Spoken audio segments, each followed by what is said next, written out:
HiSilicon's chips are now banned from import into the US, so this is affecting a large number of surveillance industry products. This is also creating opportunities for Ambarella in their place, and now we also have Nvidia is entering into agreement to purchase ARM Limited, which makes RISC-based SOCs, and we've also seen some broad trends in terms of GPU usage for analytics and more movement of analytics from edge devices to server-based architecture. So let's hit on some of these topics, see maybe what this means for the security industry today, what the outlook might be, and where this is likely to have the biggest impact in our space. So a little bit of an overview. The two biggest SOC suppliers in the security industry have been Ambarella and HiSilicon. Ambarella is based in the US and California. HiSilicon is based in China. I think like a lot of other products in the industry, what we really saw was Ambarella being perceived as the higher cost but higher performance, more robust product, and HiSilicon being perceived as the lower cost, somewhat lower performance Chinese product. Of course, there's a lot of nuance to this. Many of HiSilicon's products were fundamentally just as powerful as some of their counterparts from Ambarella. Both companies produce SOC or system on chip components. These effectively act as the CPU for a security camera for an IoT device, used in a number of applications: set-top boxes, smartphones, GoPro style cameras, dash cameras, all kinds of products. But in the security industry, we're mostly focusing on application of these devices in security and surveillance cameras. So with the HiSilicon product line being perceived as that lower cost Chinese alternative, and with some of the other mounting issues around potential NDAA bans and just some of the general anti-China trends that we've seen recently, at least particularly in the US, I think most major manufacturers have already moved away from HiSilicon components, if they ever use them at all. Companies like Axis and Avigilon, Hanwha, either had very limited use of HiSilicon products or didn't use them at all, sometimes preferring their own alternative chip designs or just using some of the Ambarella line. FLIR was another company that for their product line, after they sold the Lorex stuff back to Dahua, FLIR was another company that avoided use of HiSilicon product and used mostly Ambarella in their relevant products. So we will probably see some lower end products. A lot of Chinese OEM, ODM things that were using HiSilicon chips are going to be effectively limited or unavailable supply or have to be re-engineered for this. I don't think we'll see too much of a major impact in the mainstream part of the security industry on the HiSilicon import ban, because again, a lot of companies have already moved away from heavy reliance on the HiSilicon chips in their cameras and DVRs and NVRs. So let's touch on the acquisition of ARM Limited by Nvidia. So Nvidia has traditionally been known as the go-to in the GPU market. GPUs becoming very popular in recent years for video analytics applications, particularly server-based applications. They open up a lot of power, a lot of potential to do more advanced analytics. We'll come back to that in a minute. ARM Limited is a company that I think a lot of people may not have been aware of, or they've been aware of, didn't maybe fully understand what ARM has been all about. So you can think of ARM potentially, or you can think of ARM fundamentally as a technology design and licensing company. So ARM has a number of patents, a number of designs around RISC or reduced instruction set processors, and then they license these designs and technologies to other companies that want to produce their own microprocessors. So you may take what's commonly referred to as an ARM core and wrap some other functionality around it. For example, you could take an ARM core and maybe a high-speed video encoder and make an SOC that would be a Huawei or Ambarella alternative, as some companies have, and you can create a surveillance camera-oriented specialty chip. The RISC architecture is very powerful, very useful for applications where you want some desktop style performance capabilities, but with a reduced footprint, reduced power requirement. So ARM cores have been popular in smartphone devices. Apple's used ARM cores in some of their A5 and A4 chips, I believe, and maybe even some of the later ones. That the point being that ARM core, you probably have multiple devices in your home already with some form of an ARM core in it. However, you wouldn't have known that chip to be an ARM chip, or it wouldn't have been labeled as an ARM chip. It would be labeled under some other brand. So why would Nvidia want to purchase ARM? I think there's a few reasons for this, most of which probably won't have a lot of impact on the security industry or anything in our space. First of all, Nvidia, while they're very well known and I think considered the dominant player in the GPU space, GPUs are expensive and fundamentally almost always used in conjunction with some form of a CPU. So having a strong CPU-based product, which is fundamentally what the ARM technology acquisition will give them, gives Nvidia some complementary technology there, a lot of ability to look at new ways to maybe sell or license some of their GPU technology, maybe in particular in the lower end, like some of the Jetson style components to couple that. Nvidia had already been integrating some ARM technology into some of their GPUs already, so they're more than familiar with ARM, with the product, with the company. But I think this gives Nvidia an opportunity to pursue markets and applications and product lines that they really couldn't as easily get into directly on their own right now. As it relates to security cameras, I'm sure we'll likely see something from Nvidia in terms of an ARM SOC, maybe with some form of GPU capabilities in it, targeted at the higher end of the security camera market, maybe competing with something like Umbrella's CV22 product line.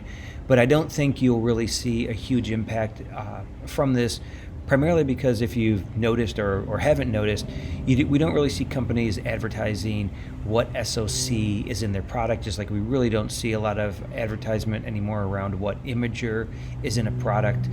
There's a number of reasons for this, I think, but one of the big ones is simply that segment of the market has consolidated pretty significantly, that many cameras get their sensors from a limited number of suppliers like OmniVision. They get their SOCs from a limited number of suppliers like Umbrella or HiSilicon. And advertising what components are in the devices would maybe make them appear more similar than different. So for most of the large brand manufacturers, I think they want to downplay, or in some cases there's been manufacturers that have been asked about what products they use, what imagers, what SOCs, and they actually refuse to say what they use in their product. So I think that while Nvidia may do some things with the ARM technology to make some fundamentally cool new SOCs for the surveillance industry, you may not hear about this as like a first order marketing type thing, but it will open up potentially new capabilities, give designers some options outside of the current Umbrella, HiSilicon, which is no longer an option, some of the others like Qualcomm or Intel's Movidius line, which was aimed at the same space but doesn't seem to have really caught on very well. So the Nvidia ARM acquisition makes sense, I think, for Nvidia's broader business. I don't think it'll make much of an impact on the security industry, but I think if it does, it can only really be positive in the end, and there'll be no real downside from this. While ARM technology had been licensed by some companies, some Access ArtPack chips, for example, have used ARM cores. I don't really think that you'll see a big shift there, or any big shakeups in that sense. More broadly for Nvidia, though, I think what we see is a trend towards more usage of more powerful GPUs. There's been a small but fundamental shift in the analytics industry the last several years. If we go back maybe 8 or 10 years, it was pretty groundbreaking just to have an edge device that could accurately classify and detect people in vehicles and ignore most other things, simply knowing that this blob of pixels in motion, was highly likely to be a person or highly likely to be a vehicle, was without taking a lot of time to do a lot of calibration and setup and generate a bunch of false alarms. That was pretty groundbreaking at the time. I think now we've seen that kind of technology really move into the mainstream of the market. It's not that hard anymore to do accurate person and vehicle classification and detection, and do some base level stuff like, is this object crossing a line or entering a region, all done at the edge on a camera. Where I'm seeing analytics go, though, is more now that we've maybe crossed that first barrier, if you will, of baseline reliability and knowing that we can detect and classify these objects and ignore other stuff. Now we're starting to see more applications that are coming down to finer grain details. I don't want to just know, is this a vehicle entering, but is it a pickup? Is it an SUV? Is it maybe a vehicle that has my logo on it or doesn't have my logo on it? Things like making sure that the right vehicles enter or don't enter secure areas. Is this person entering this zone, do they appear to be wearing proper PPE or not wearing PPE? Are they of the right approximate age group? Do they match other criteria? Are they wearing or not wearing some particular item of clothing? And then post-event, for search-based analytics, I think we see a lot of movement towards being able to do very, very specific deep dive searches. Look for the man with the backpack and a red shirt. Look for the yellow pickup truck that was leaving, going northbound. So as we get to these higher end applications, I think we're starting to outstrip what's likely capable for edge-based processors right now and for the foreseeable future. And also, I think we see more scenarios where we're starting to do cross-camera rules, that we want to look for this object, this person, this activity, not just across one camera, but across multiple cameras. We're doing trend analysis, charting and reporting, and we're going back over time and doing a deep dive search that what's referred to at the kind of at the research level as re-ID or re-identification technology, things that companies like Avigilon have implemented as appearance search, or Venture has implemented as target tracker, where we take a specific object, person or vehicle, and we look for more appearances of that. And really the most logical way to do that is on consolidated data sets. It takes more horsepower to analyze things to that level, and if we're looking across cameras, it makes more sense to have that data aggregated centrally. So I think we're going to see a trend more towards server-based analytics for some of these applications as we move past just, hey, is this a person or vehicle, and we get more towards a level of expectation around, is it the right person, is it the right vehicle, or is it the wrong person or the wrong vehicle? Where did they come from before they triggered this particular rule or became an object of interest to my operators, or where did they go after that? And that's going to require more centralized computing. It makes more sense that way. So I think we'll see more and more video analytics applications that will rely on Nvidia GPUs or similar GPUs in a server-based scenario. And there's still going to be a lot of benefit for doing some form of edge-based analytics. We can use cameras as a first-pass filter. For example, if the camera can automatically parse out the person or the vehicle from the image, that's a little less work for the server to do, but I think that work is a lot lighter, a lot easier than doing the deeper level analysis of that object. So for companies that have been doing a lot of edge-based analytics, I think you'll see more reliance on centralized GPUs, and for companies that have been very strong and predominantly been in the centralized GPU style analytics business, you may see some capabilities or some releases from them doing more edge-based camera products. So if we look at what these trends mean for the security and surveillance industry, I think the answer is both not a lot and a whole lot, kind of depending on the timeline. In the short term, I think the answer is not a lot. A lot of companies that were using the HiSilicon products that are now banned had already anticipated this and moved away from those products, or had even never used them in the first place. So I think while this is a major blow to Huawei and to some of the very low-end products, I don't think any major suppliers are going to be much impacted by this. I don't think the security market in general is going to be much impacted by this. Nvidia's acquisition of ARM is most likely going to open up some new opportunities for them in this space. They will most likely create some products that are a bigger challenger to Ambarella. But I think with both of these companies, neither of them have ever been considered a low-cost alternative. So maybe this may encourage a little bit more of an R&D race in a way that Ambarella can invest more into R&D in this space. They've done a lot in the past, to their credit, but I think they've always been a little bit maybe held back by pricing on the HiSilicon chips and some limitation just how much they could charge. Now with HiSilicon out of the way, Nvidia, and who's also never been really seen as a low-cost alternative.